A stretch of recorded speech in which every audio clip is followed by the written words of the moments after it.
Suara drum band misterius di Yogyakarta, kala malam. Di Yogyakarta, ada satu suara yang sejak dulu membuat malam terasa berbeda. Bukan suara kendaraan, bukan pula hiruk-pikuk manusia, melainkan dentuman drum band. Ia muncul ketika malam sudah terlalu sunyi, saat jam dinding berdetak lebih keras dari biasanya, dan kota seperti menahan nafasnya sendiri. Awalnya pelan, dum, dum, dum, seperti langkah pasukan yang masih sangat jauh. Namun perlahan, iramanya menjadi jelas, teratur, disiplin, presisi militer. Bukan irama sembarang bunyi, ini irama barisan. Yang membuat bulu kuduk berdiri, suara itu datang di tengah malam.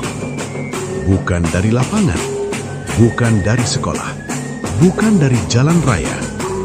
Ia seperti muncul dari udara. Warga yang penasaran pernah mencoba melacaknya, menyusuri gang sempit, jalan kampung yang sepi, hingga ke tepi kota.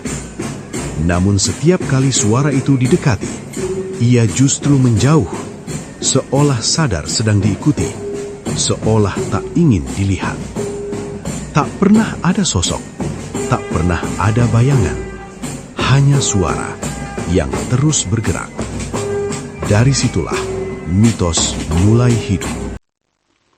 Sebagian orang percaya itu adalah genderang pasukan Nyi Roro Kidul, pasukan gaib yang melakukan perjalanan dari Laut Selatan menuju Gunung Merapi, atau sebaliknya, mengantar pesan antara dua kekuatan besar penjaga tanah Jawa. Yang lain mengatakan itu adalah pasukan tak kasat mata pengawal Ngayogyakarta. Mereka berpatroli saat manusia terlelap, menjaga keseimbangan, menjaga wilayah. Yang lebih mengganggu, suara itu tak memilih pendengar.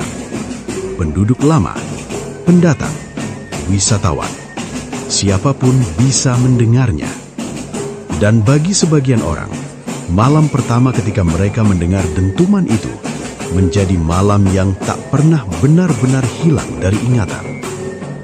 Ada perasaan aneh yang tertinggal setelahnya. Bukan takut, bukan panik, melainkan hangat. Seperti disapa, seperti dikenali. Beberapa orang bahkan berkata, setelah mendengar suara itu, hati mereka seperti ditandai. Ketika suatu hari meninggalkan Jogja, rasa rindu datang tiba-tiba. Bukan rindu biasa, tapi rindu yang memanggil, rindu yang mendesak untuk kembali. Seolah kota ini telah menanamkan sesuatu di dalam diri mereka. Rasionalitas tentu mencoba bicara. Ada yang menyebut Taruna Akademi Angkatan Udara, latihan drum band, penjelasan yang masuk akal. Namun fakta berkata lain. Latihan Taruna AAU dilakukan pagi hari, antara pukul 5 hingga 6. Bahkan latihan khusus pun jarang dimulai sebelum pukul 4. Bukan tengah malam, bukan saat kota tertidur, bukan saat jalanan kosong dan angin berbisik. Lalu siapa yang berbaris pada pukul 2 atau 3 dini hari? Siapa yang memukul genderang dengan irama militer, tapi tak pernah terlihat? Dan ada satu kepercayaan lama di Jogja yang membuat cerita ini semakin gelap. Jika suatu malam kamu mendengar dentuman drum band itu, jangan memanggil, jangan mengikuti, dan jangan menjawab bila tiba-tiba iramanya berhenti tepat di depan rumahmu. Karena pasukan yang terdengar tapi tak terlihat bukan sedang berlatih. Mereka sedang melintas. Dan ada yang bilang, jika suaranya terdengar sangat jelas, tanpa arah, tanpa sumber, itu artinya bukan manusia.